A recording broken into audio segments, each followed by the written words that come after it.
All right, students, so let's resume our study guide.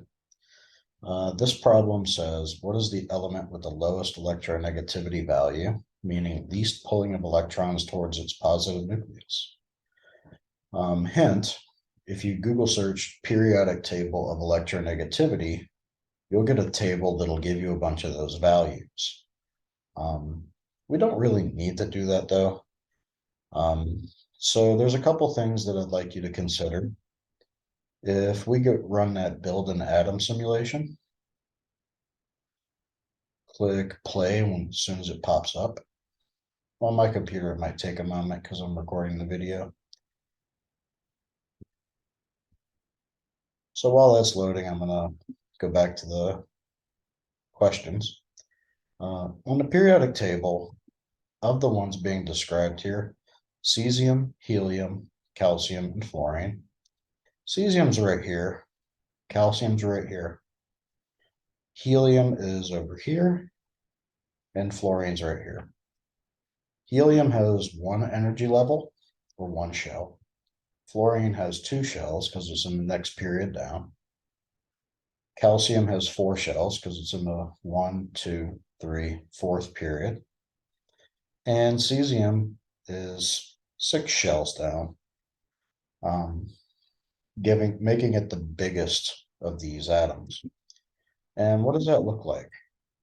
So we could only make, say, fluorine with this, but remember that when you put in, let's go ahead and make fluorine really quick. That's going to have 9 protons to match atomic number 9.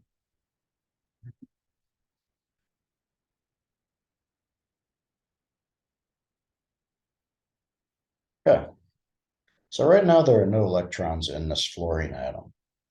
If we go ahead and start filling them in, we put in 2 electrons, and these guys are going to be zipping around in that first energy level. And then even if we tried to put more in here, the program's not going to let us. It's not going to let us put more electrons in the first energy level because the first energy level can only hold 2 electrons. And these 2 electrons are kind of corresponding to the first electron of hydrogen, the second electron, which would match helium, and then we keep filling in as protons go across on the periodic table, so do the corresponding number of electrons. So we need 9 electrons to put in here. It likes them to be spread out. The simulation does. Okay. And that's going to be, let's see, we're missing 1 according to this little diagram. So let's put 1 more in there. There we go. Now we have a neutral atom.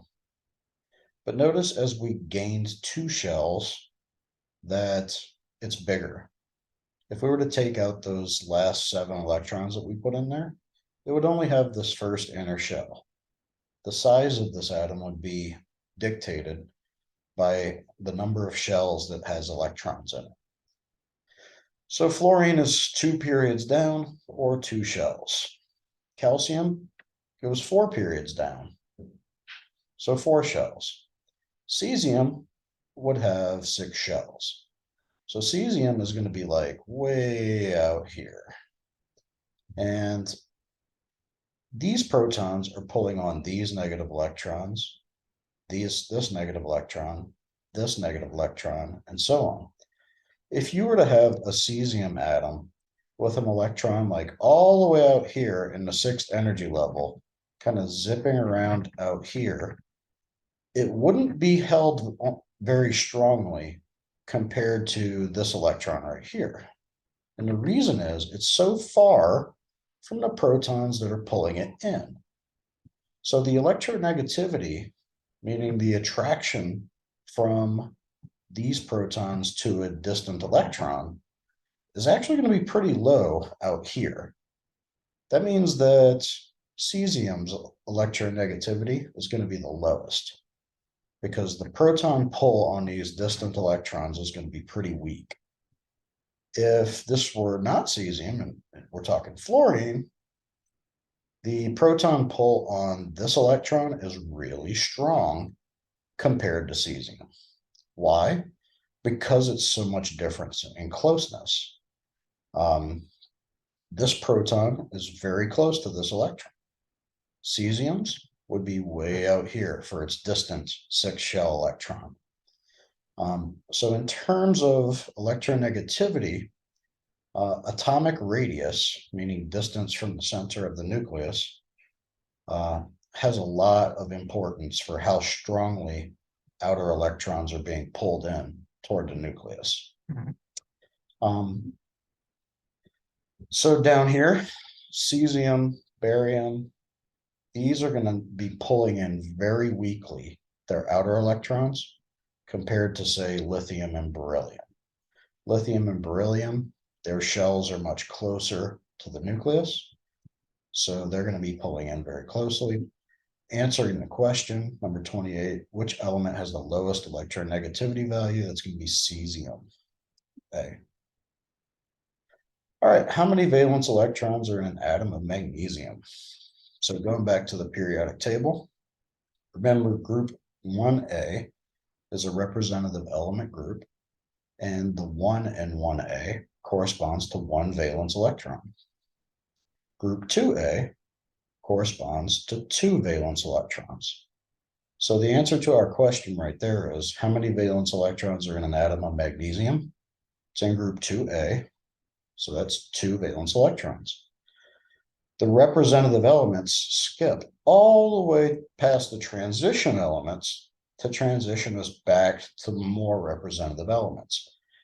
These are group 3A, group 4A, group 5A, 6A, 7A, and 8A.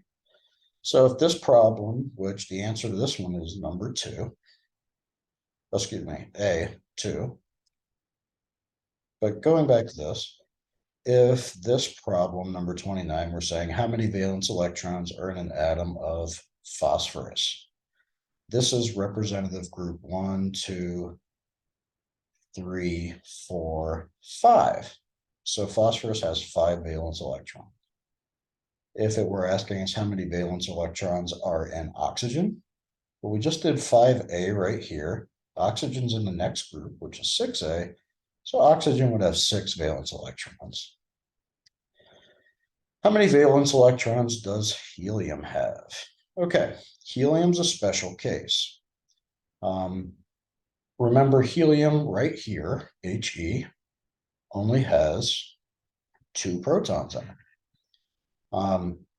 So if we start counting from hydrogen, which is 1 proton and 1 electron when it's neutral, how many electrons does helium have?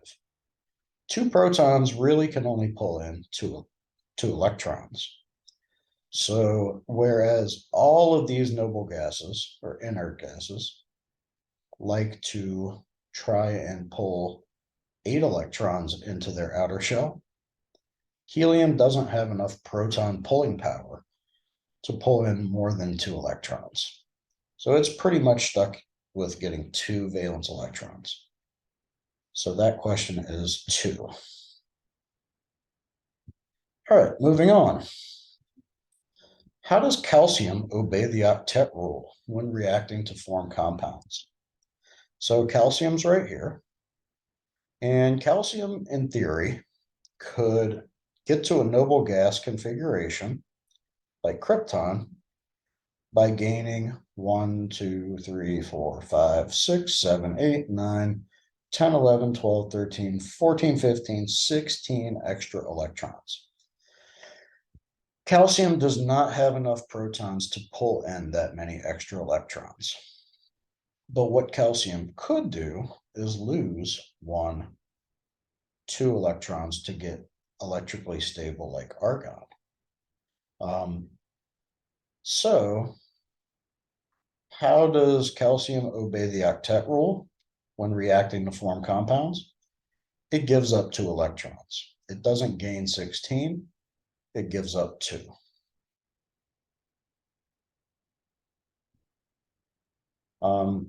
It does not change its number of electrons is false. And calcium does not obey the octet rule is also false. All right. Might be able to use I can use this simulation, I think, to get that point across. So let's go ahead and look at lithium. I'm going to reset this. Put 3 protons in there for lithium. And let's make it neutral. So lithium's really close to helium on the periodic table, which means it's going to follow the duet rule that helium follows, not the octet rule that the other noble gases follow. So lithium likes to lose 1 electron to become electrically stable. When it does this, it just lost its outer shell. So how many electrons are now in its outer shell, this newly revealed shell?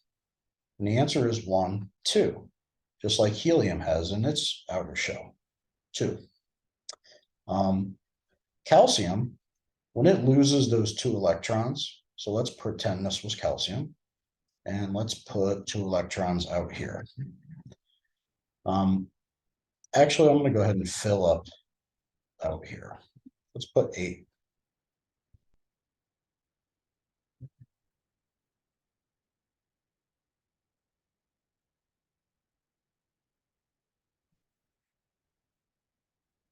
So imagine that we could put 2 more electrons out here where I'm shaking the cursor. That's where calcium would have its outer electrons in this invisible shell that I'm showing you, or that I'm pretending is around this nucleus. In order to reveal that lower shell with 8 electrons, calcium would have to lose those fictitious 2 electrons that I'm showing out here. And then this underlying shell would be revealed if it did that. And that's what happens with calcium. It loses 2 electrons to become electrically stable like argon, which argon has 8 electrons in its outer shell. And those 8 outer electrons correspond to 1, 2, 3, 4, 5, 6, 7, 8 spaces on the periodic table. Okay, back to the questions. What's the maximum charge an ion's likely to have? So let's just use this period 2, to describe that. And let's focus on carbon. So carbon's going to need 6 protons. And let's leave those electrons in there. Right now, carbon has 4 extra electrons. Where does 4 extra electrons put us on the periodic table? 1, 2, 3, 4. So believe it or not, carbon, by gaining those 4 extra electrons, which is going to make it overall -4 charged, the net charge here is -4, because we have these 4 extra electrons not being canceled by these protons.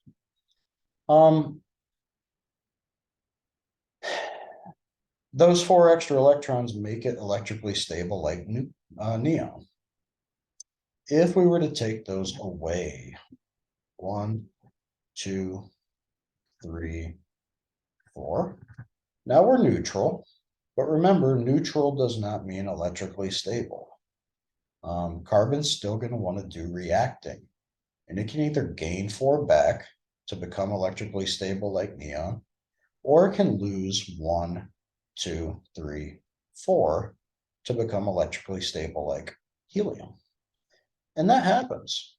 Carbon actually does lose 1, 2, 3, 4 valence electrons to become electrically stable like helium sometimes. This is a very stable ion of carbon. And you see here that the charge is now +4, because there are 4 more positive protons than the 2 negative electrons. But by doing that, the outer shell now has 2 electrons in it, just like helium has. this is very stable. Now, I will say that this ion is going to pull more electrons towards itself because these positives are pulling very strongly on these two negatives. And that gives them some extra pulling strength to pull in other electrons from nearby chemicals. So if there's like an electron floating out here somewhere, this carbon might pull that in here like that, and pull some more, and pull some more, and pull some more. And that's how chemical reactivity works. But anyway, moving on. So what's the maximum charge an ion's likely to have? 4. It can either go 4 to the left or 4 to the right if it's a representative element. And notice they use the word likely to have. They can have charges more than 4, but the representative elements, these guys here, group 1A, 2A, 3, 4, 5, 6, 7, 8, these guys like to deal with positive 4s and negative 4 charges at most. Over here, some atoms like chromium can form a positive 7 charge, and there's even a couple elements here that I think can go beyond that to 9. Okay, continuing on. How many electrons does silver have to give up in order to achieve electrical stability? So notice when it says pseudo-noble gas electron configuration, I typed in to become electrically stable. We don't need to use all these super big terms, at least yet. How many electrons does silver have to give up? Silver likes to give up 1, A. So silver is Ag, and that is right here. The transition metals often like to have the opportunity to have different charges. Chromium, I told you, could have a positive 7 charge, for instance, but it could also have positive 5, positive 2. Chromium has a few options. Many of these do. Let's see, which other ones have multiple options off the top of my head that are kind of memorable. Tin, SN, can have positive 2 and positive 4. Remember, tin is a post-transition metal. Lead, Pb, also a post-transition metal, can have positive 2 and positive 4. So a lot of the transition metals and post-transition metals have multiple charge options. Silver does not. Silver just forms positive 1. Let's see, how many electrons does barium have to give up to achieve that configuration with that electrical stability? Barium's right here, so it loses 1, 2. Positive 2.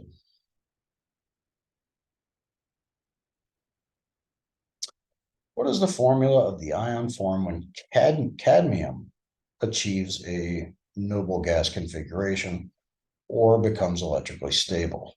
So we need to find Cd on the periodic table. Where is cadmium?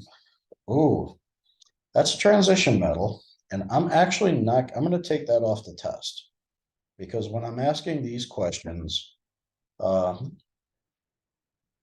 have one thing in mind: to get you to either demonstrate the representative elements, which you could find off the top of your head because of the group number, how many electrons it would lose or gain.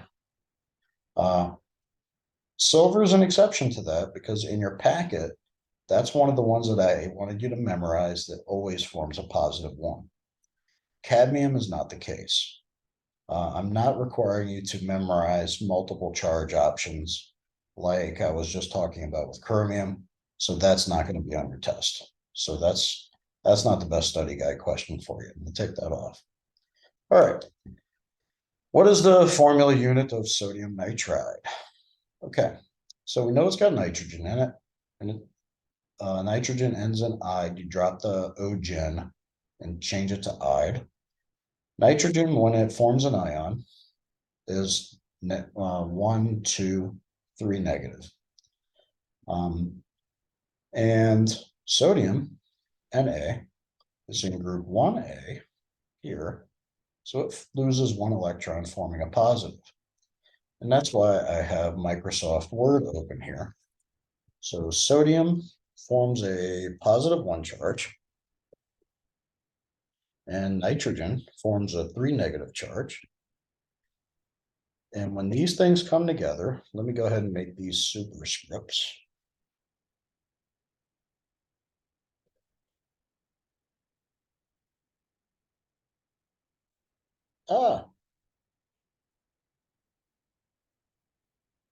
There we go. Let's see if I can do that again without messing it up. Apparently I can't. 3 negative.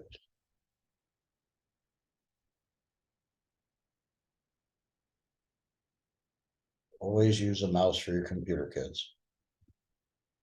There we go. Okay, so we have sodium positive 1, which we know from its position on the periodic table.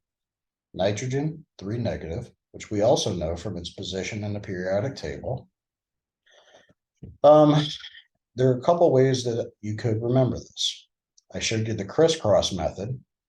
Take this 3, bring it down here. Take the 1, bring it down here.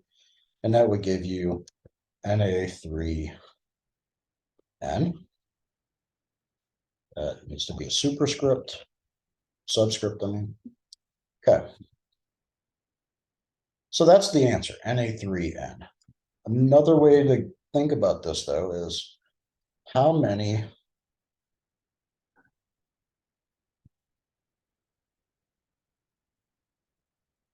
does it take to cancel a N3 negative? And this is how I want you to think about this. The crisscross method works, but I want you to think about solving these problems like this. How many Na positive 1 ions does it take to cancel a N3 negative ion? So you should think about this as, okay, if that's how I'm thinking about this question, then I'm going to need 1, 2, 3 of these things to cancel the charge of a N3 negative. Because that's what happens. Nature is going to find 3 of these sodium ions and bring them together with this nitride. So think about this as an atom, this is an atom, and this is an atom. And these charged atoms are going to come and they're going to stick to this oppositely charged atom. That's how I'd rather you think about that than just simply using the crisscross method. All right, moving on. So Na3M was the answer. That is right here, C. All right, moving on. What's the formula unit of aluminum oxide? So we're going to have to go back to this. Aluminum is right here. It's in group 3A. So it's going to lose 1, 2, 3 electrons. So let's go ahead and make that Al 3 positive. And this, the other thing was oxygen. So we need to put a big O there and delete that and change that 3 to a 2 negative. Why 2 negative? Because it's in group 6A. 1, 2, 3, 4, 5, 6. And it's going to gain 2 negative electrons to become stable like neon. Now, how do you balance these? How do you bring them together? This is going to be Al. This is going to be O.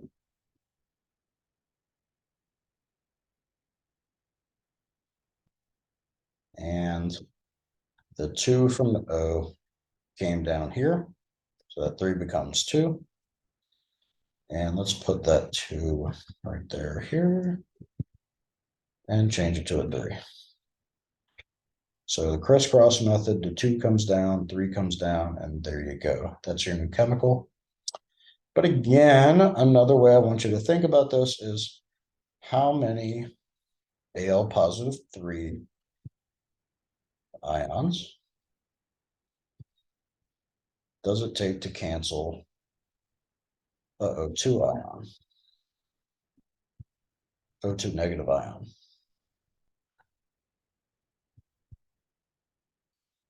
And the answer from that is not going to be that straightforward. Let's get rid of these from the last problem. So for starters, a positive 3 can't cancel a 2 negative. But if I multiplied this by 2, so now I have 2 Al positive 3s. How many O2 negatives would be required to cancel that? 1, 2, 3. So overall, I have -6 charge here, +6 charge here. So nature is going to bring these ions all together as Al2O3. 2 aluminum ions, each of +3 charge, with 3 oxygen ions, each of 2 negative charge. So that's that one, Al2O3, that's D. Cool. What is the formula for potassium sulfide? Similar to the last problem. We have potassium, which is a 1A element. So that's going to be K1 positive.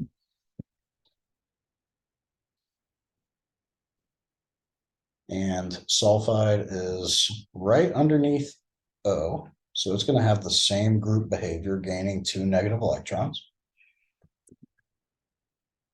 And when you bring these together, it's going to be K2S1.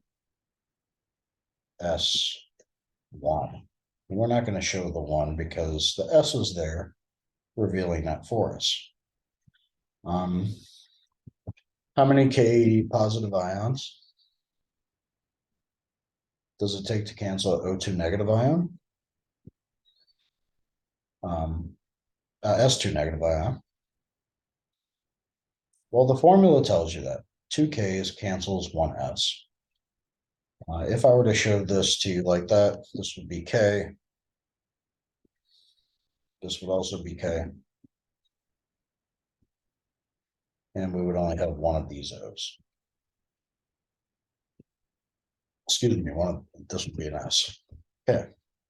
So K2S means 2 K positives come together with 1 S2 negative. And that gives us the formula K2S. That answer is B. All right. This next problem was meant to kind of be like the super easy problem of the night. Which of the following compound has the formula KNO3? Hint, nitrate is KNO3. K is potassium and nitrate is NO3. The only thing that has nitrate in it is A, potassium nitrate. So that was like just, hey, why not? Here's a free problem.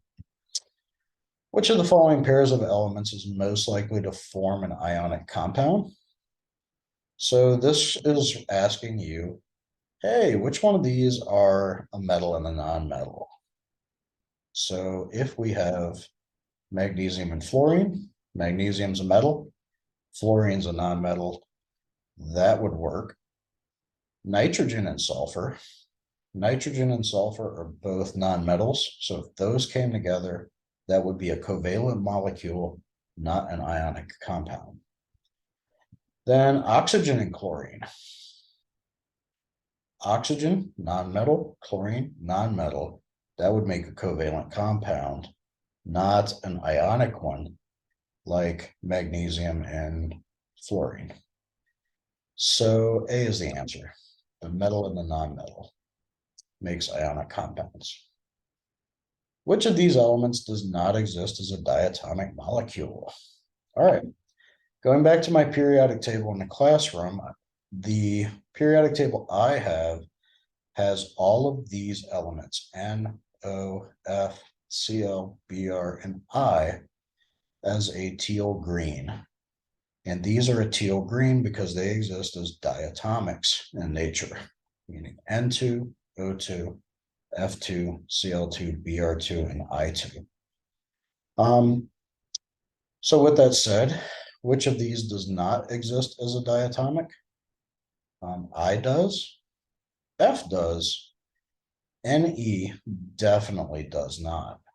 And finally, the last one here, which doesn't find a place into the L, but over and over in class again, we did problems representing hydrogen as H2. Hydrogen is the smallest diatomic that exists. So we have H2, N2, O2, F, Cl, Br, and I. All of those form diatomics. So Ne is the one that doesn't. Neon. How many electrons can occupy a single bond? Remember, every bond in the universe has 2 electrons in it. So that is 2. Let's see. What type of ions have endings naming in "ide"? The ones over here. The ones over here. Nitride, oxide, fluoride, chloride, bromide. And these are the nonmetals.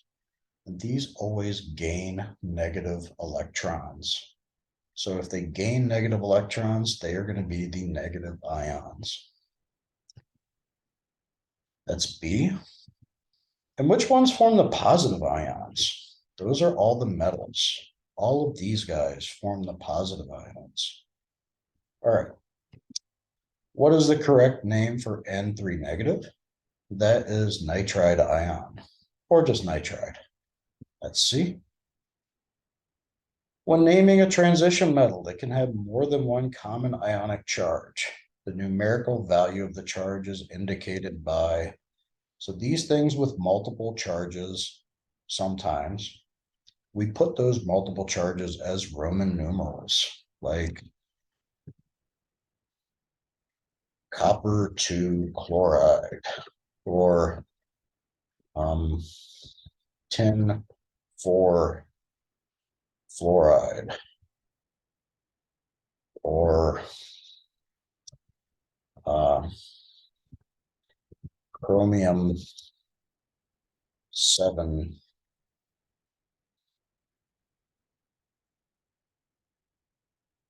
bromide, for lack of anything creative.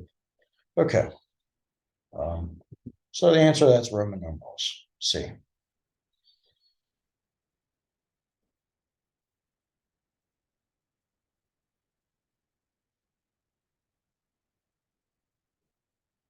Okay.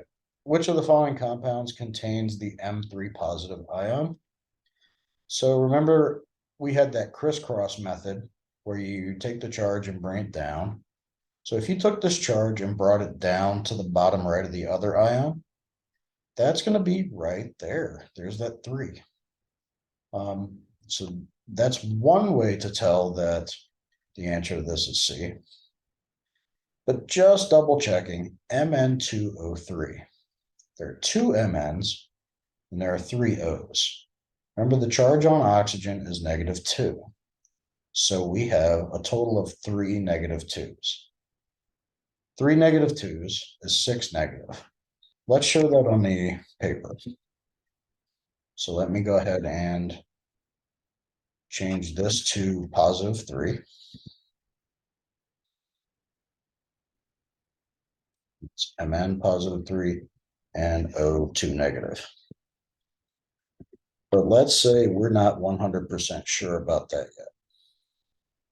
Let me erase all this stuff.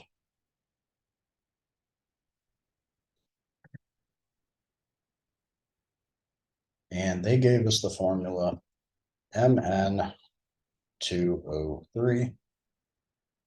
This is a subscript, and this is a subscript. Okay.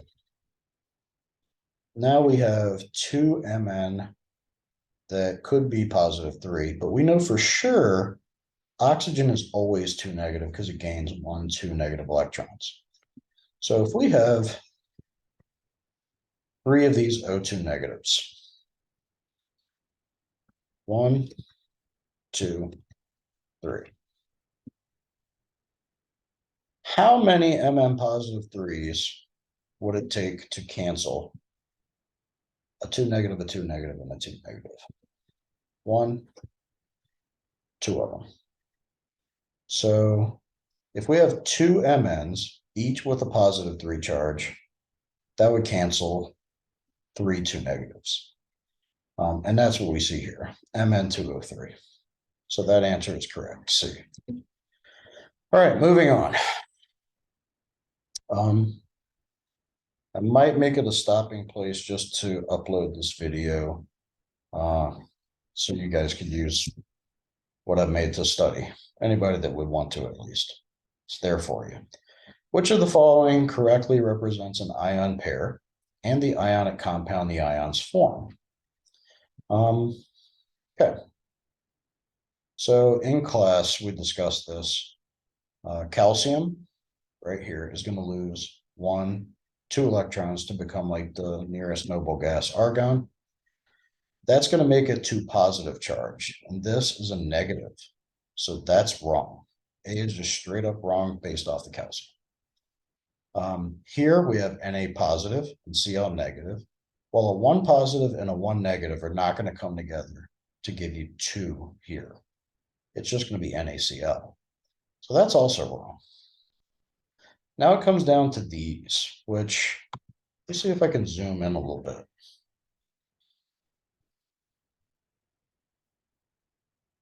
All right. So here we have Ba2 positive and 2 negative. When these two things come together, this is going to make Ba2O2. This should be simplified. And the reason it should be simplified is when you can simplify an ionic compound in science, you do it. The 2 positive and the 2 negative are going to directly cancel. Now you might ask the question, why don't we simplify this one to PbO2? And the reason why they're specifically not doing it here is because lead is one of those transition metals.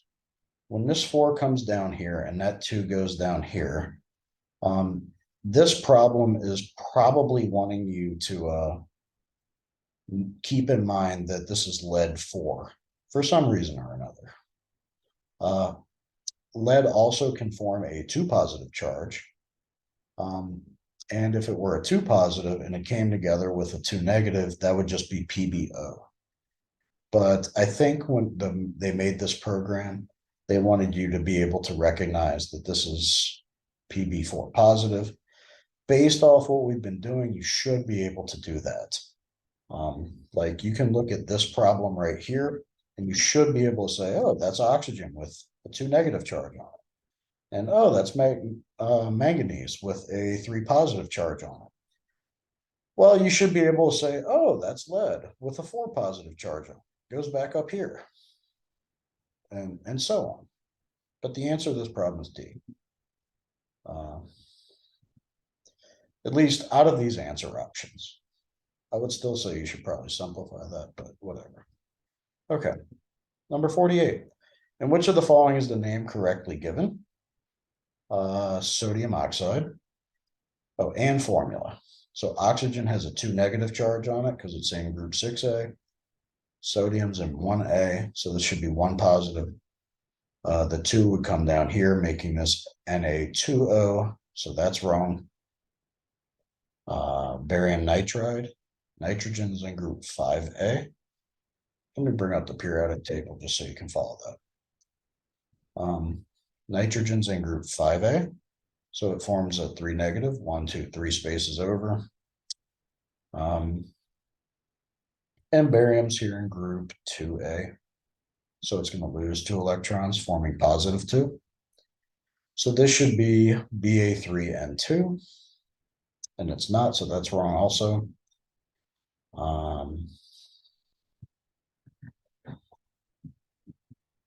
Cobaltous chloride and stannic fluoride. I didn't see that I had this. Okay. You won't have these on the test, So again, cobalt is a transition metal with multiple charge options. So I'm not going to give you that on the test for these problems. And stannic fluoride is also, it's a post-transition metal with multiple charge options. So I'm not going to give you that on the test either. So you have 48, we can skip that one. Let's see. Select the correct formula for sulfur hexafluoride. It's doesn't need to have mono in front of it because it's the first word. And if you don't see another prefix amplifying that, then you assume it's monosulfur. So 1S.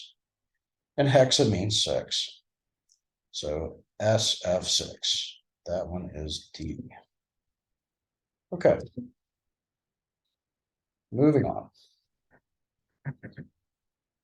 Which of the following is the correct skeleton equation for the reaction that takes place when solid phosphorus combines with oxygen gas to form diphosphorus pentoxide? So first, diphosphorus is P2 and pent means 5. So we're looking for P2O5 and you're forming it.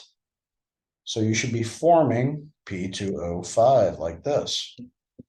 And then it says, which of the following is the correct skeleton equation for reacting solid phosphorus with oxygen? Here's solid phosphorus with oxygen. So solid phosphorus plus oxygen gas makes diphosphorus pentoxide. That's C. All right. Yeah, this probably should be P4 with a subscript of 4, but I'm not gonna. Yeah, anyway. If you rewrite the following word equation as a balanced chemical equation, what will the coefficient and symbol for fluorine be? All right, let's go ahead and write this little equation. We have NF3, nitrogen trifluoride. It's going to break down into N2, which is nitrogen, plus F2, which is fluorine. That's a subscript. That's a subscript. And that is a subscript. So in this skeleton equation, we have on the left side of it, 1 nitrogen, 2 nitrogens. So let's double this to give us 2 nitrogens there. And I think I just accidentally dimmed my screen. There we go. And now we have 6 fluorines on the left, F3 times 2, that's 6. And we have 2 fluorines on the right, so let's triple that. And now it is a proper balanced equation. We can put the 1 in front of it just to match this format. But it's looking for which chemical? Fluorine. So what's this? What's in front of the F2? D. We said 3F2. Just to confirm that right there, 3F2. So that is D. All right. What are the coefficients that will balance the skeleton equation below? There are 2 n's here, so we'd have to put a 2 in front of this. And if we do that, that would put us with answer option A, C, or D. To put a 2 right here, because they end in 2. And if we did put a 2 there, that's going to give us 6 hydrogens on the left. Excuse me, on the right. So how many, if we have 2 hydrogens here, and let me see if I can just go ahead and copy this and put it into the, probably make it easier for you like this. Let's make that a subscript. No, that's not working. Okay. Just delete that and turn this into it then. N2 plus H2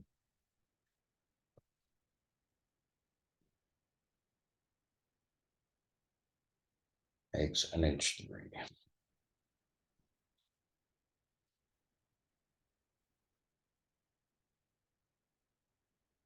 Okay. And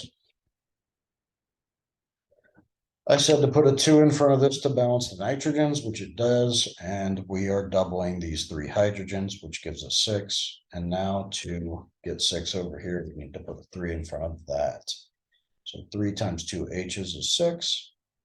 2 times 3 H's is 6. 2 times 1 N is 2, and 2 times 1 N2 is 2. All right. So our coefficients are 1, 3, 2. 1, 3, 2. That's D. Yeah. This might be the last problem I do. We're almost done, but I really need to get this uploaded for you. All right, when the following chemical equation is balanced, what's the coefficient for HCl? 1 mg here, 1 mg here, 2 CLs here. I need to double this one. And if I doubled this one by putting a 2 here, that would double the H's, which would balance the H's. So the answer is D. Okay. Which of the following is a balanced equation representing the decomposition of lead-4 oxide? So lead-4 oxide, like in that problem above, which you see here, PbO2. PbO2 is that problem up here, Pb2O4, that I told you to simplify, or at least should be. And they're showing it correctly here. So anyway, it's decomposing into what 2 elements? This takes the form AX, breaking down into AX plus B, or excuse me, AX breaks down into A plus X. If the O separates from PbO2, it's not going to be a singlet oxygen like this because oxygen doesn't appear in nature that way. So that answer is going to be B. Why are these wrong? Well, for starters, this formula is wrong. If I brought this 2 up here, that would be meaning that 2 leads canceled a 2 negative. In order for 2 leads to cancel a 2 negative, each of these would have to be a 1 positive charged lead. And that's not what they're saying here. They're saying lead 4 positive. Same deal here. If Pb and O cancel directly, that means this 2 negative is canceled by a 2 positive. And they're saying it must be 4 positive. So this one can't be right. All right. Complete combustion of which of the following substances makes carbon dioxide and water? This has calcium in it. We don't see calcium being given off as a product. This has potassium in it. So we don't see potassium being given off as a product. And the same deal for nitrogen here. So the only thing that we see being given off in these products is carbon and H2O, which is here, C and H. So that's A. Finally, what type of reaction is this? This takes the form A plus X makes AX. That is a synthesis reaction or a combination reaction, C. Okay. And that's the study guide. I will stop recording.